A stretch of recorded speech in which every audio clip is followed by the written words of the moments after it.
사랑하는 성도 여러분, 오늘 우리는 예배의 자리에 나왔습니다. 그런데 한번 질문해 봐야 합니다. 과연 나는 하나님이 기뻐하시는 예배를 드리고 있는가? 우리는 예배당에 올 수 있습니다. 기도도 할 수 있습니다. 찬송도 할 수 있습니다. 그러나 하나님께서 원하시는 것은 단순한 종교 행위가 아닙니다. 하나님은 우리의 삶을 원하십니다. 오늘 바울은 로마서 12장에 들어오면서 아주 중요한 전환점을 말하고 있습니다. 그러니까 로마서 1장에서 11장까지는 하나님께서 우리에게 무엇을 행하셨는지를 말합니다. 우리는 죄인이었고 죽을 수밖에 없는 존재였고 예수 그리스도로 말미암아 의롭다함을 여김받은 하나님의 자녀가 되었다는 거예요. 그리고 이제 12장부터는 말합니다. 그러므로 이제 너희는 어떻게 살아야 하는가? 하나님이 너희에게 그와 같은 일들을 행하셨는데 이제 너희는 어떻게 살 것인가? 라는 부분에 대해서 말하고 있습니다. 신앙은 듣고 끝나는 것이 아닙니다. 복음은 삶으로 연결되어야 합니다. 바울은 말합니다. 너희 몸을 산제사로 드리라. 여기서 산제사라는 표현은 굉장히 역설적인 표현이죠. 구약의 제사는 죽은 제물을 드렸습니다. 양이 죽고 소가 죽고 피를 흘렸습니다. 그런데 이제 하나님은 죽은 제사가 아니라 살아있는 제사를 원하고 계신다는 거예요. 무슨 뜻입니까? 주일날 교회 나와서 1시간만 예배 드리는 것이 아니라 우리의 삶 전체가 하나님께 드려지는 예배라는 거예요. 우리가 직장에서 일을 할 때도, 학교에서 공부할 때도, 가정에서 우리가 청소하고 빨래할 때도 그 모든 것이 다 예배라는 것입니다. 사람을 대하는 그 관계 속에 행해지는 그 모든 것들, 하나님과 나와의 1대1의 관계 속에서 행해지는 그 모든 것들이 다 우리의 삶의 예배라고 말할 수 있다는 사실입니다. 사랑하는 성도 여러분, 신앙은 교회 안의 모습이 아닙니다. 교회 안에서는 우리가 얼마든지 거룩할 수 있고 얼마든지 겉모양은 그럴듯해 보일 수 있다는 사실입니다. 그러나 그가 정작 혼자 있을 때 어떤 모습을 취하고 있는가? 그것이 우리 삶의 예배의 가장 중요한 부분이라고 말할 수 있습니다. 혼자 있을 때 내가 무엇을 보고 있는가? 무엇을 생각하는가? 무엇을 사랑하는가가 그 사람의 예배의 중심이라고 말할 수 있습니다.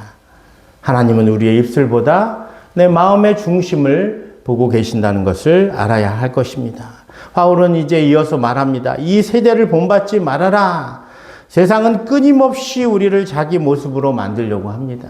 세상은 우리를 더 성공시키려고 하고 더 이름을 내려 하고 더 인정받으려고 합니다.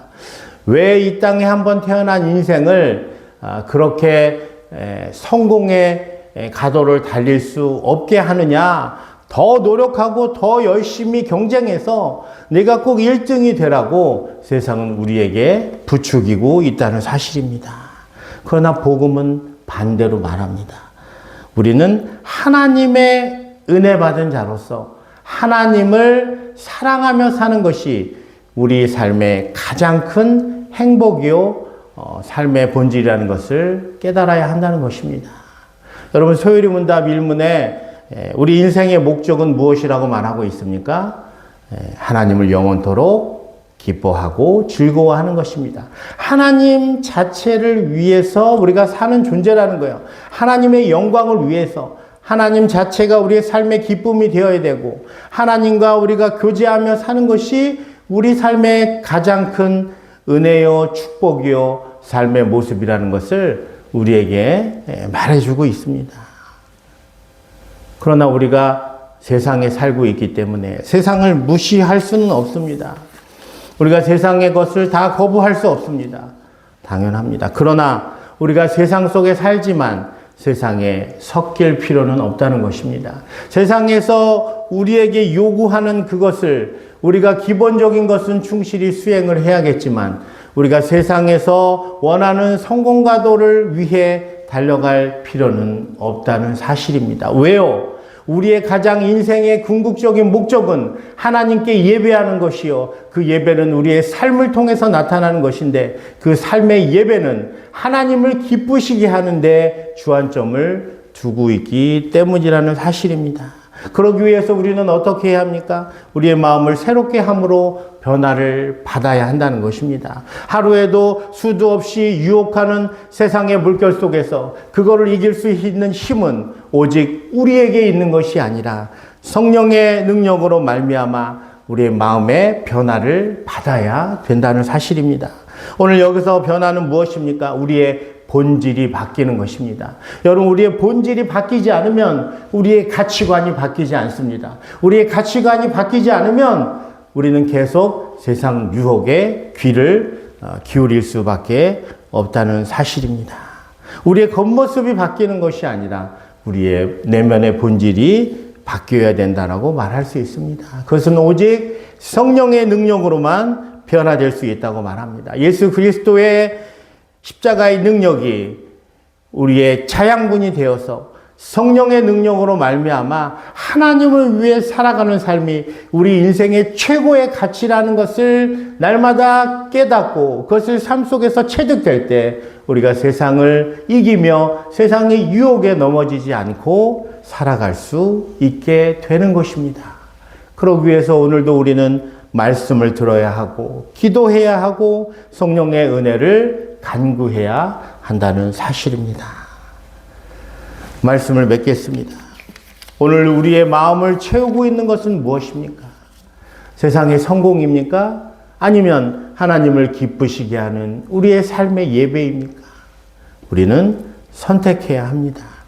우리는 하나님의 영광을 위해 살아가는 존재라면 오늘도 우리는 세상에서 어쩌면 보잘것없는 하루를 보낼 수 있습니다. 그러나 그 속에서 하나님과 관계 속에서 하나님을 기쁘시게 하고 우리의 삶의 자리에서 모든 것을 하나님의 은혜 가운데서 우리가 살아내려고 한다면 그것은 매우 축복된 하루요. 하나님이 기뻐하시는 산 제사라고 말할 수 있을 것입니다. 주일날 드려지는 예배가 우리의 영적인 자양분이 공급되어 일주일 동안 살아갈 영적인 힘을 공급받는 것이라면 이제 그 주일 예배를 통해 받은 우리의 영적인 에너지를 통해 우리는 일주일을 어떻게 살아야 됩니까? 하나님을 기쁘시게 하는 삶의 모습으로 그것이 내가 가정이든 직장이든 학교든 우리 세상의 어떤 곳이든 간에 그곳에서 하나님을 기쁘시게 하는 모습으로 승화되어야 할 것입니다. 우리의 삶에 최선을 다한다는 것은 우리의 삶의 예배가 온전해진다는 것을 말하고 있습니다.